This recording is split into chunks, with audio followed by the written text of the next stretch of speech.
কলকাতা লাগোয়া নরেন্দ্রপুর থানা এলাকায় গড়িয়া গঙ্গাজড়োয়া রোডের পাশে এক মহিলার নগ্ন ক্ষতবিক্ষত দেহ উদ্ধারের ঘটনায় এলাকায় চাঞ্চল্য। শরীরে ধারালো অস্ত্রের ক্রোপ। প্রাথমিকভাবে খুন বলেই মনে করছে পুলিশ। এখনও পর্যন্ত নাম ও পরিচয় জানা যায়নি। দেহ উদ্ধার করে আজই ময়নাতদন্তের জন্য পাঠানো হয়। স্থানীয় বাসিন্দারা গড়িয়া গঙ্গাজড়োয়া রোডের পাশে এক জায়গায় দেহ ভেসে উঠতে দেখেন। তারাই খবর দেন নরেন্দ্রপুর থানায়। পুলিশ এসে দেহ উদ্ধার করে। এক মহিলার দেহকে কে বা কারা এখানে ফেলে গেল তা খতিয়ে দেখছে পুলিশ। এলাকার রাস্তায় ও দোকানে যে সমস্ত সিসিটিভি লাগানো আছে তার ফুটেজ দেখা হচ্ছে। পাশাপাশি এলাকার বাসিন্দা ও ব্যবসায়ীদেরও জিজ্ঞাসাবাদ করা হচ্ছে। আমরা এসে দেখলাম এই তো দিলাম পুলিশ এই বডি তুললো এই পর্যন্ত।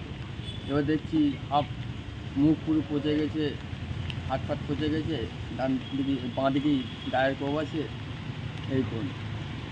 আর শুধু একটা চুরিটা করা আছে এই পর্যন্ত। কি চাইছো এখন তোমরা? আমরা যাচ্ছি ভালোভাবে তদন্ত। তোমার নাম কি? আমার নাম কৃষ্ণেন্দু পরামানি। মানে বডিটা কোথায় ছিল কদিন পরে এখানে তুলে দিয়ে যায়নি। বডিটা হাত পুরো অ্যাসিড মারাই বল, মানে পুরো হাত পুরো সাদা হয়ে গেছে।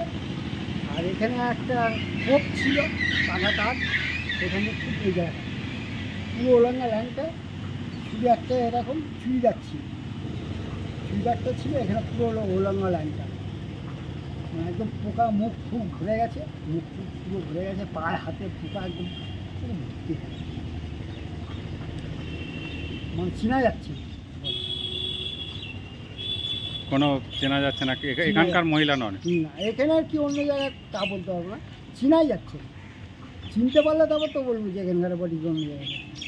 তো এরকম ঘটনা কি এর আগে এখানে ঘটেছে? হ্যাঁ, ওপর একটা হয়েছিল, ওই যে দোকানটা থেকে সুন্দর দোকানের পাশে ওইখানেই পড়েছিল একটা বার। সেটা কি পুরুষ না মহিলা? ওটাও মহিলা ছিল। আপনার নাম? বিশ্বনাথ নস্কর। আর একা গেলে হবে না, ছাতা লাগবে।